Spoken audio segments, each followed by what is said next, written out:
La noche es fría en Suiza.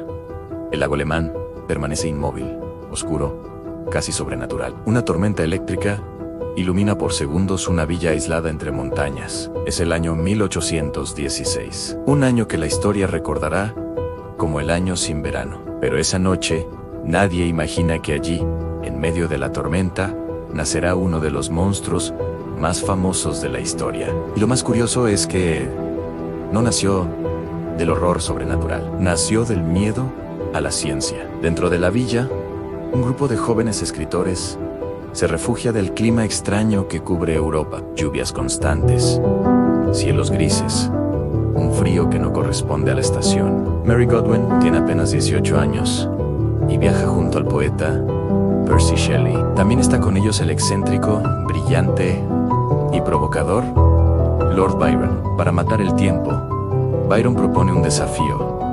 Cada uno debe escribir una historia de terror. Pero Mary no quiere escribir una historia cualquiera. Quiere escribir algo que asuste de verdad. Algo que se sienta posible. Algo que el mundo moderno pudiera llegar a crear. Porque el mundo, su mundo, está cambiando a una velocidad vertiginosa. La revolución industrial ya ha transformado Inglaterra. Las máquinas rugen en las ciudades.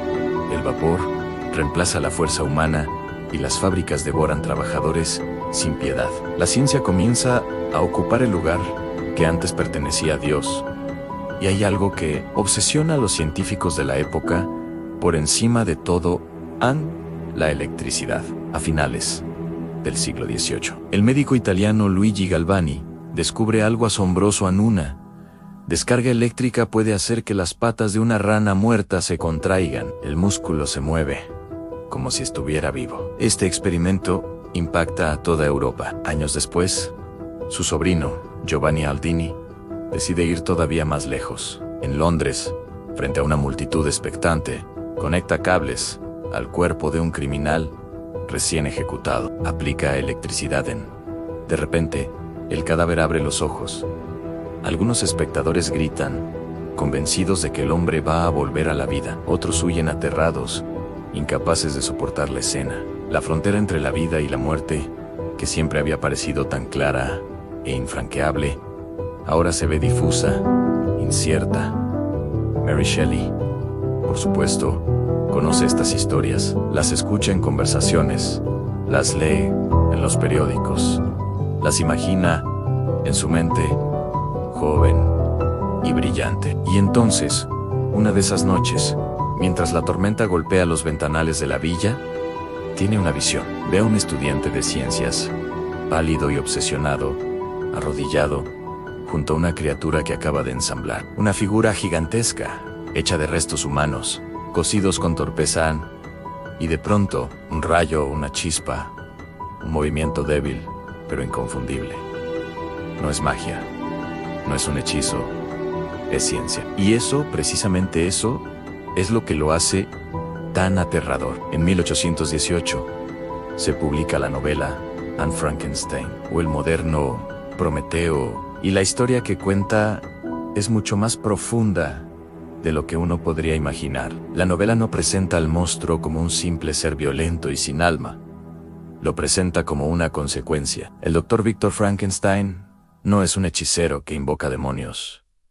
Es un científico, un hombre brillante pero peligrosamente obsesionado con vencer a la muerte, con arrebatarle a la naturaleza sus secretos más profundos. Cree que puede dominar la vida misma, pero cuando su creación finalmente abre sus ojos amarillentos y acuosos, Víctor no siente el orgullo del creador, siente un horror profundo, un asco visceral, y hace lo peor que podría haber hecho. Anne la abandona. Ahí, en ese acto de rechazo, es donde nace el verdadero monstruo, no en la mesa del laboratorio, sino en el abandono de un padre a su hijo. La criatura, sola en el mundo, aprende por su cuenta. Observa a los humanos desde las sombras, escondida en los bosques. Aprende a hablar escuchándolos.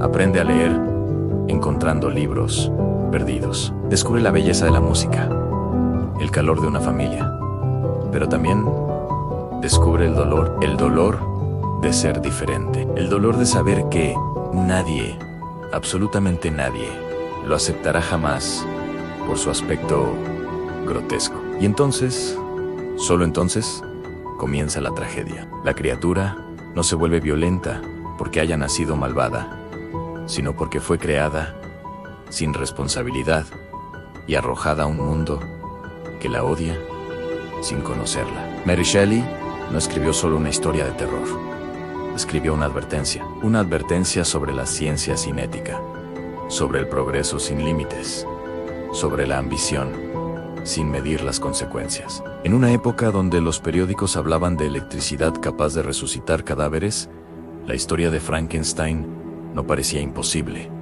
parecía cercana, casi profética. Con el paso del tiempo, el cine y la cultura popular deformaron la imagen original. El monstruo se volvió verde, con tornillos en el cuello y movimientos torpes, a menudo mudo y sin inteligencia. Una caricatura, pero el libro original es infinitamente más inquietante, porque no habla de un monstruo físico, sino del miedo más profundo del ser humano, el miedo a jugar a ser Dios y fracasar estrepitosamente. Y ese miedo, esa pregunta, sigue más viva que nunca. En el siglo XX, la ciencia dividió el átomo, creando una energía increíble, pero también un poder de destrucción inimaginable. En el siglo XXI, editamos genes con herramientas como CR y SPR, clonamos células, creamos inteligencias artificiales que aprenden y evolucionan por sí mismas. Cada uno de estos avances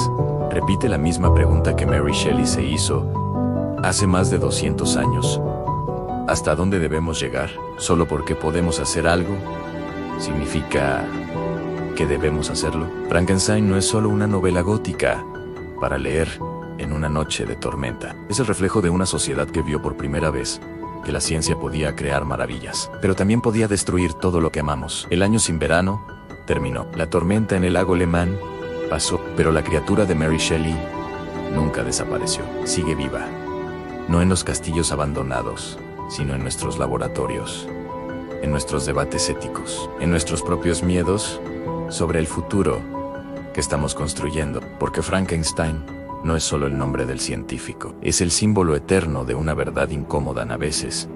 El verdadero monstruo no es la creación, es la ambición desmedida y la falta de responsabilidad del creador. Y esa historia, nuestra historia, sigue escribiéndose hoy.